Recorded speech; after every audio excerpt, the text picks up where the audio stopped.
Welcome to another edition of How to Build Lifetime Cash Flow Through Real Estate Investing. I'm Rod Cleef, and I am thrilled you're here.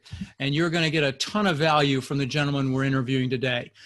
His name is Will Crozier, and he's done over $300 million worth of real estate transactions. In fact, just sold out thousands of units very recently, and just doing all sorts of exciting things.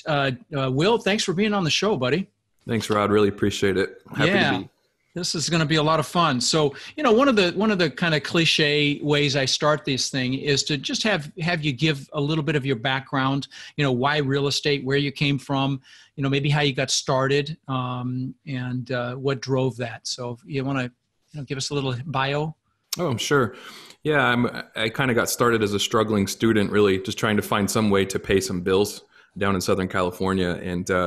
And the first thing I did was actually tried flipping cars, like old muscle cars back in the day. No and I kidding. did pretty good with Love it. Love it. Yeah, so I was down there shipping old cars up to the Northeast where they're all rusted out. And I was working hard and it was good money, but I was like, I really need to grow this. I need to do bigger transaction sizes. So then I started flipping houses down there in Southern California. No kidding. When was this? This was the early 2000s, so around 2001 to 2006 in that range. Okay. So started flipping houses, and then when I saw that bubble was about to burst and it was all going to come crashing down, I sold everything I had and I actually packed up in my car and moved to Dallas. Wow.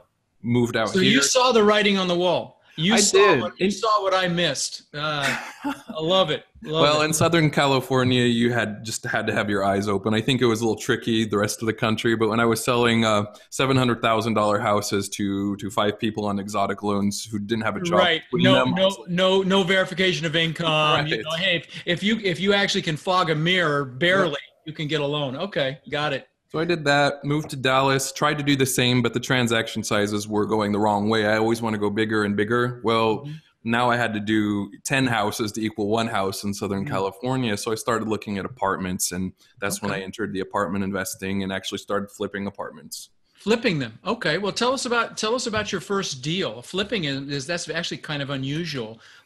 So tell us about your first deal and why flipping instead of buying and holding initially. Okay. Well, the first deal I bought was in Irving, Texas. This is a suburb of DFW. It was 77 units. I had a really solid partner on that deal. It was a piece of junk, 60% occupied, but it was in the right neighborhood. When was this? I'm sorry. I forgot to ask that. Yeah, sure. 2011. Oh, yeah. Great timing. Okay. Okay. It was a terrible product, but in a great neighborhood. Low occupancy, and we walked in with a full recourse loan back in those days where a bank wouldn't touch it, so we signed our lives away. Yeah, I know all about that too. Yeah. I have the memo. I have that memo. Battle scars sounds. Yes. We picked it up and it was cheap. I mean, it was $13,000 a door back then, and walked in with a budget of maybe $5,000 a door to rehab the thing. Bought all 77 units for $1.3 million. Went in and just one by one, just knocked them out, renovated the units, made it look nice, re-tenanted the tenant profile, and brought it up, and eventually sold it and easily surpassed doubling our money within 15 months on that deal. Why flipping it, you asked? Mostly it's because I just didn't have enough money to, at the time, park it and have it really change my life at all at 10% yield or whatever. Just at that moment wasn't too interesting to me. I needed to grow the stake and then move into a more long-term hold position. So did you flip them for a while? You'd buy beat up properties, reposition them and sell them, or did you hold on to anything more than a year or two? So the past 6 to 7 years, it's all been fix and flip. That's what I've been doing. And I churned through 3,000 units that way as a principal. Wow. And only recently I've started holding because it's more and more difficult to replace it with something that makes sense right now. So moving into a little bit more of a buy and hold now. Okay. So, it's funny. I talk about, I had this billionaire on the show, Albert Ferris, and he's got tens of thousands of units. He owns McKinley Corporation up in Ann Arbor, Michigan. And, he makes a comment, that he's a real estate buyer, not a seller. He just buys and holds. And, in fact, I think he's got 17,000 units right now that he doesn't even have syndicate. They're not even syndicated. They're just his. And, how to be him. Yeah. Right. And so, I know that you're moving a different direction. You're actually going to take, you mentioned before we started recording that you're going to go take a kind of a more passive role and kind of pull together accredited investors and go after these deals in kind of in the background, align yourself with good operators, which is a, pretty proven strategy. I've had people on the show that raise money and connect with, credible operators. So you want to get away from doing the day-to-day brain damage, the repositioning, and just kind of push from behind. That's really true. The last 7 years, right place, right time, I guess. Right, I mean, right. I did very, very well in that period. And now I would look like a little less brain bleed each night, Right, right. and there's plenty of money. I really believe in multifamily. I want to keep my money in multifamily, just not have to be the guy out, slugging it out day in and day out. Sure. So really, I am just trying to build an alliance of accredited investors where we move as a team and we share insights and my expertise and background and try to go and find the best deals nationally and plug into those. Sure.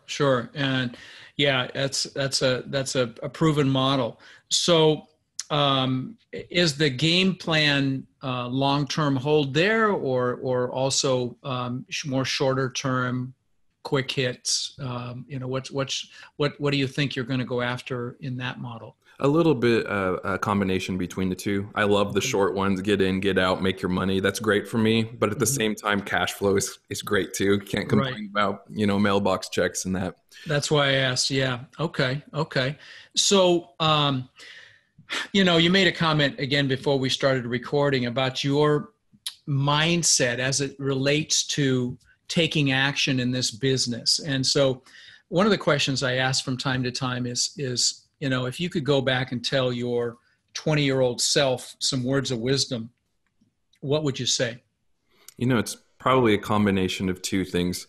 I used to be the, stereotypical 20-year-old something that wanted to sit in the basement on the computer and learn that way. And, that can take you a long way, but at the end, you really have to get out. I was shy. I didn't feel super comfortable, going out and talking about these things because I didn't have any real experience under the belt. But I finally just had to break down and say, do it. Go out of my shell, get uncomfortable, go shake people's hands, build real life, in-person shaking hand relationships with folks who knew what they were doing. That would have been one of the main things. And the second one is to get a legitimate mentor.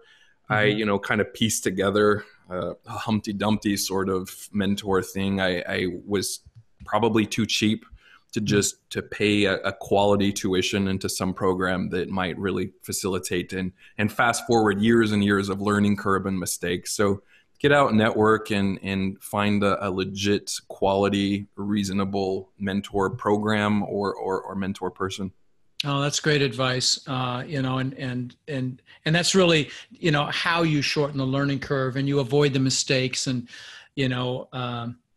I obviously, I've got a program that we do very, very well with, and my whole outcome is to help people reach their goals as quickly as possible while keeping them safe, because there are a lot of mistakes being made in this hot market right now. And, people think it's all about getting that deal where it's really about getting the right deal.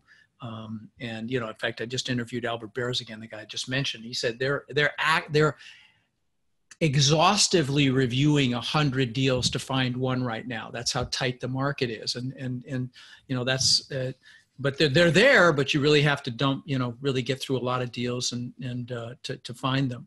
Now, I know that,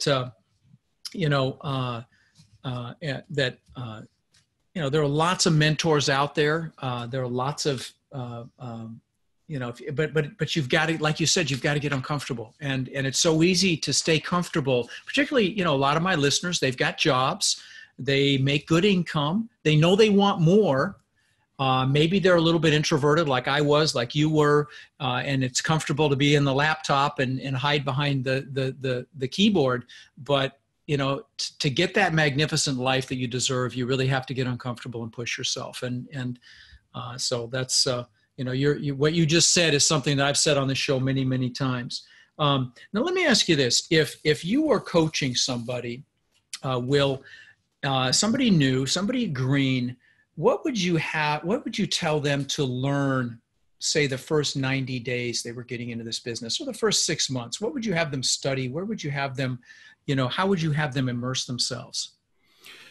I would probably immediately turn to, again, a mentor. Oh, okay. Just do a program. Okay. Got it. I really would. Okay. It's time is everything. And Right. that fast forward such a learning curve. So I would say jump in. All right. And by the way, guys, I did not tell him to say this to plug my courses and my live events, but since he brought it up, I am going to be in LA in April, 3-day event. Nobody outside selling stuff. It's just me training. And I'm going to be in Chicago, August 23rd. And then I'll be in Atlanta in November. Never thought I would ever do any of this stuff, but I absolutely just freaking love being in front of a bunch of people and talking and adding value and getting the great feedback. I'm addicted now. I did one in Tampa and it was sold out and I loved it. And I've just decided, I tell my kids, do what you love and work is play. And I wasn't eating my own cooking, and now I am, and I'm just loving life. My acquisitions team still thinks I'm nuts, but I am loving it. So let me ask you this. Everybody thinks that this road to success is, easy and quick and painless. Talk about some times that, maybe you stumbled or you got your butt kicked or you had a seminar or, you had a setback. Talk about one of those. Sure. Maybe a dark time, Quick or easy is laughable. Right. I mean, I've done tremendously in the past few years and in this run up in this market. However, in my first 2 deals, me and my partner were splitting $3,000 a month between us. That was the total income, and my overhead far exceeded the $1,500 I was bringing in. So it was literally debt just piling on and piling on. And that's craziness for most people. Right. For me, I saw the plan. I could see where we were going. I limited risks and I watched all that. But, there's nothing like watching your credit card debt grow by $4,000 a month, month after month after month. And then we get to the end of a deal and we're ready to trade it and move into something else. And everyone votes for a 1031 exchange. So again, I'm not getting any real relief. Right. All that money's going into another deal. There's no money going in Hip National Bank. Wow. Okay. Right. So very, very lean times, scary, credit cards. What are you doing? And they start slashing your line down and suddenly you're maxing credit cards, even though you never miss a payment. And it can spiral out of control if you don't manage it well. And you have to really have the long-term vision, understand what you're doing, minimize those risks. That was dark though. I've got children. They've Sure. House payments, bills to pay, and that makes it even harder when you've got people relying on you. I just interviewed someone earlier today that's got 7 kids, and when you've got kids, it changes the whole thing, and you become a little more risk averse, and the life you want is on the other side of that. The life you want is on the other side of that comfort and that fear. You got to push through that fear. Would you agree, Will? I do. And it takes some active moves. Like I mentioned, I moved from California to Texas because I saw opportunity there. I'm not saying that's for everybody, but sometimes a difficult move like that makes sense. I sold my home where I had equity in it, and I actually moved my family into a 1-bedroom apartment. These are some of the things I just said, let's go all in. Let's go. Wow. That's awesome that they were supportive. That parallels my story. When I had probably 300 houses in Denver and some apartments, but mostly houses. I was living in a 1-bedroom apartment. It's like, you could go live anywhere you want. And I was focused. I've got a Cardonism on my wall here that says focus, grind now, play later. And and I live by that. And it sounds like you did as well. And it's really, that's the definition of success. Be willing to tighten your belt to make it happen. Awesome. Why do you think is the most common reason people fail at this business? I think I've seen a lot of unfortunate failures. It always makes me sad when I see someone's efforts and money just sort of vanish. And I've seen that a few times. And generally the repeating theme I see is someone sort of going out there on their own, alone. We feel connected when we're online. We feel connected through social media or whatever, but at the end of the day, you need a team, a team of professionals, a team of people who are in a similar place that you are in life, who you can kind of go through this together, get feedback back and forth. I've seen people just get slaughtered. Couldn't agree more. Couldn't agree more. And it really is a team sport. This multifamily real estate game is not a solo sport. It's one of these things where there's strength in numbers, in peer mentoring, in associating yourself with people that are doing this, that empower you, that motivate you, that push you. You guys have heard me say it. You are the 5 people you hang around with, and you need to be around people that are doing what it is you're doing. And be it in a in somebody's program. I mean, I've got an incredible coaching program with an incredible group of people. But even if you just go to your local RIA meetings, you meet people, you start your own meetup. I just started a Facebook. Oops, I keep hitting the mic. Sorry about that. I just started waving my arms around. I just started a Facebook group. I guess it hadn't even been 6 months, and there's already 12,000 people on there. Wow. Actively doing multifamily investing. And it's just an incredible place to connect with other people. So guys, if you're listening and you're not on there, it's multifamilycommunity.com, direct link to that group. You must get on that group. And, and if you're interested in any of my stuff, I'll do another quick plug here. Go to multifamilybootcamp.com and that's the link to the live events. But, do you have any favorite stories about your multifamily career? Anything, like when you're having a beer with some buddies and, maybe something that makes you laugh, maybe something that's a little painful or whatever, but do you have any favorite stories? I do. And it's a pretty recent one. Okay. And nothing put a smile on my face like a big check. I mean, I think like most of us, you get that big check and it happens. And without disclosing exactly how much that was, I just discussed a little while ago about that 1031. Right. Well, I put my life savings into deal number 1 and rolled it all into deal number 2. And each time we're doubling to tripling our money on these things. And we 1031'd again. So across 7 years, wow. I had 3 massive capital events happen. Mm-hmm. And just very, very recently, we finally sold that one. And across those 3 deals, we did over 2,000%. It was over 2,300%. Chaining those together, and I had my life savings in that. So what a monumental day that was. And you cashed out. Well, I did. I cashed out. That's a big tax hit with 3 1031s. That's you're carrying all that. There's no basis. It's gone. Yeah, right. Okay. Well, listen. When you get a big check, you're going to pay taxes usually, so it's all good. But congratulations, those are fantastic returns. And thank you. Timing is everything, and that's going to happen again. Sure. I mean, I'm telling you, 2009 and 2010 history repeats itself. It's there's another opportunity right around the corner. So let me ask you this: what's a characteristic that you think people that get into this business should have, or embody or learn? What are a characteristic or 2 that you've seen the most successful people in this business either learn, embody, or innately have? I think humility is huge, way up there at the top of my list. I don't want to sound cliche or have, it's not too philosophical, but these are the folks who will ask questions, who will look at their team members, their lenders, their appraisers, their inspectors, their contractors, everyone surrounding them, and just shut up and let them talk. I mean, I'm always the dumbest guy in the room, like without question, but I know how to zip my mouth and listen and take notes. So humility is one. There's a lot of people chasing small deals, little deals, single family, and they know it all. I mean, they really, really do. And they want to, see my new car or whatever I just got. And they're like, I want to do that. How do I be you? And it's just like, well, there's a little attitude adjustment, because listen to people, be humble, soak it all in, and then go and follow and do. So for me, I would guess humility would be the number one. That's a great one. Now, you're a pretty philosophical guy. I mean, correct me if I'm wrong. You just spent some time in Thailand. That sounds like kind of a spiritual gig. And, and I was reading your bio and really enjoyed, some of the things you're passionate about. And, it seemed like it was fairly philosophical. What drives you, buddy? I mean, what's your motivator? Is it your family? Is it what is it that makes you jump out of bed and tackle this world and get back up when you get your nose bloodied? I think innately I want to build something, and I want to build something worthwhile with my hands, with my sweat, with my efforts, with the talents that I was given.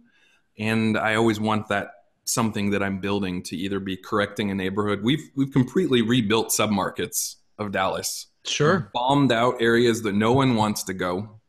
And now we're best friends with the police. Several people on the board of the council, they know us by name, will invite us out because of how we're transforming entire neighborhoods. When you start taking scale of hundreds to thousands of units at a time, it can really make a difference. You sure can. And if you get the police behind you, and it's an incredible alliance. And my friend Maureen Miles just had a mastermind here at my compound here in Florida, and she was here and she told some stories about her connections with the police, and how they saw that she really cared, and I'm sure the same with you. And she told a story how she and her property manager walked in a deserted building, and there were about 8 or 9 scary characters came out, and she just texted her friend on the police force, and within like 30 seconds there were 5 or 6 cop cars there, and and she also, I got to share this story just because it's funny. She had a problem with this section of one of her properties, and I just think this story is funny and it's brilliant. And they had a drug problem, and it wasn't the tenants, it was the boyfriends of the tenants, and she couldn't get them out, and she was getting them evicted, but it was taking too long. And so she put a flyer on everybody's door that she said she's invited the local police department to train their drug sniffing dogs, and she's using the compound, and they're going to train the dogs. Is that awesome? And they were like cockroaches, man. Boom, they're gone. Genius. I know, right? I just got a kick out of that just triggered that memory. So are there, what books do you gift the most? I'm sure you have people come up to you, like these people with ego, the single family houses, but I'm sure you get some humble ones as well that they come up to you and say, how'd you do it? What did you do? And I usually have a book or two that I hand them and to get them started and see if they're really committed to wanting to learn. Is there anything that you use as a tool like that? Well, of course, the Kiyosaki books are a foundation for anyone. Beyond that, I really like Tim Ferris. I like what he does. Oh, yeah. The 4-hour work week's a big one for me. And that resonates really, really well with me. You see a lot of the grind out there, people talking about the grind and the hustle, and that's fine. That's good. In fact, that can really break you free. But at some point, focusing more on results, conservation of time, system. Lifestyle. Yeah, see, a lot of those. Look through that lifestyle filter and really, live. And this is the pot calling the kettle here. This is do as I say, not as I do right now. I'm working on it, but but no, I hear you, and it sounds to me like you're living that way. I mean, and Tim Ferris is awesome. And by the way, something that's really interesting, and I told my coaching clients this yesterday on our calls, is. That's the only podcast I listen to, actually. That's his podcast, the only one I listen to. And he deconstructs world-class performers in all genres. For those of you listening who have never listened to him, I mean, politicians, people like Jamie Foxx and billionaires like Ray Dalio, and just brilliant people. But something I noticed that was really kind of cool. Most of them meditate. Yeah. Isn't that interesting? Yeah, I know. Most of them meditate. I'm like, that's what you call a clue. And so, I've done it over the years, but I've picked it up again. And just for a few minutes a day, you clear your head. When you're, with the cell phone, you're sitting there watching TV, and then you're scrolling through your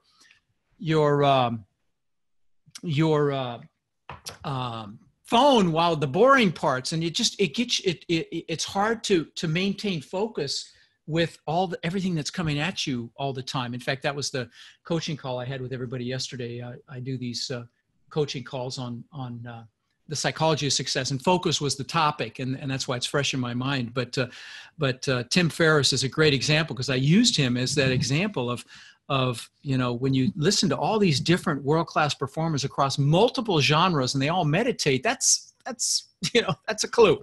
Anyway. I noticed it too on his podcast. Yeah. One of my favorite episodes is when he interviews Sir Richard Branson. Oh yeah. And where can you get this stuff? Right. And Richard Branson, when he said he meditated, I heard it too. And I'm like, this guy is jumping out of airplanes. Right. He's like, around the world, under the sea, in space. He's everywhere. And that's what he starts his day with. Ray Dalio. I just saw him on Forbes, 18 billion. And the guy meditates. He's a proponent for it. I mean, and Arnold and all these people, they meditate. I'm like, okay, all right. I'm getting the hint. So let me ask you this. I've got a lot of young listeners, and I've got a lot of new aspiring listeners. what one piece of, or maybe two, whatever, what advice would you give them that maybe they haven't done a deal yet, or they've done some single family, they're thinking multifamily? What would you tell them? I always focus on go big or go home. Go big or go home. I love it. I love it. To me, that's very important. You have to start where you have to start. So if that's just a terrible little single family house, that's great. Do it. Just get started, but have the bigger picture in mind and go for that. I always say add a zero to everything. When I was flipping cars, I wanted to add a zero into houses, add a zero now, then 500 unit apartment complexes. I want to add a zero now to whatever I'm doing. And it gets easier. We sit around, and I'm sure you've taught about this or even taught about it, Rod. And that is, you do one house, a single family house, or 100 unit apartment complex. I would say that 100 units is maybe 10% more difficult, something to that magnitude. If that. Yeah, some ways easier. As difficult as residential financing is, ever since the crash, they're not too far off. It's different, but it's very similar in the amount of work, and it's a little more, but comparatively, like you said, 10-15%, and you've got 100 units, 100 doors instead of one. And believe me, I'm a poster child for not doing single family, having owned 2,000 of them long-term hold, and having my $50 million memo in 2008. So my seminar, but okay. Last question. You've really added a ton of value here. Well, two, actually, I've got a couple more. What's the best piece of advice you've ever received? And maybe you've already answered that question, but if not. Now, I know I didn't prepare you for these, so I'm kind of hitting you cold. So, I'm making you think.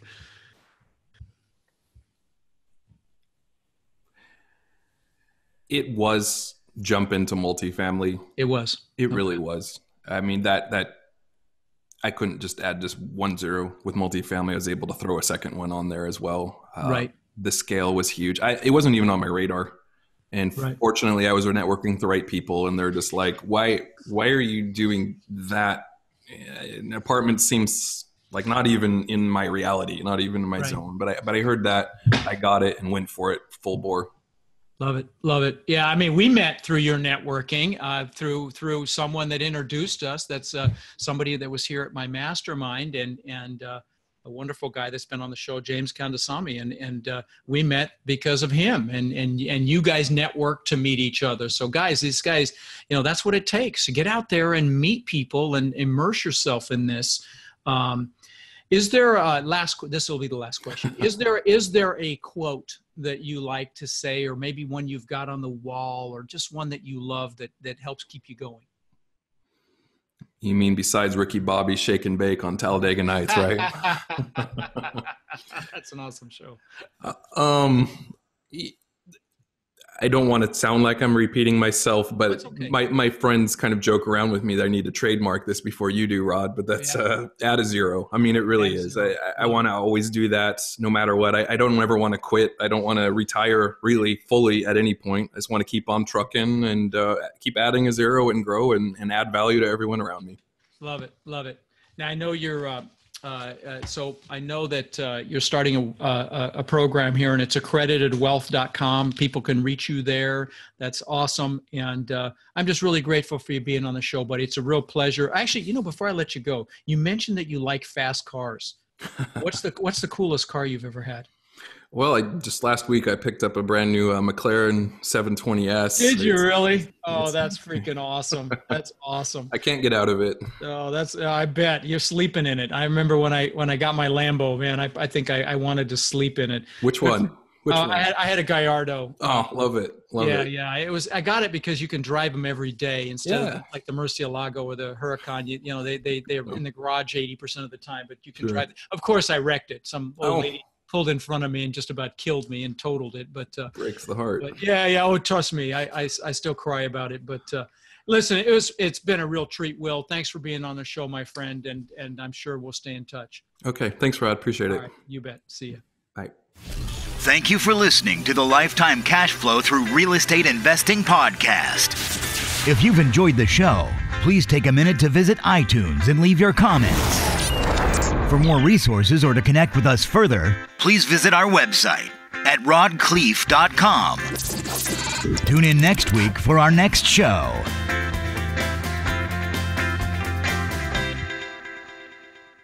Any investment opportunities mentioned on this podcast are limited to accredited investors. Any investments will only be made with proper disclosure and subscription documentation and subject to all applicable laws.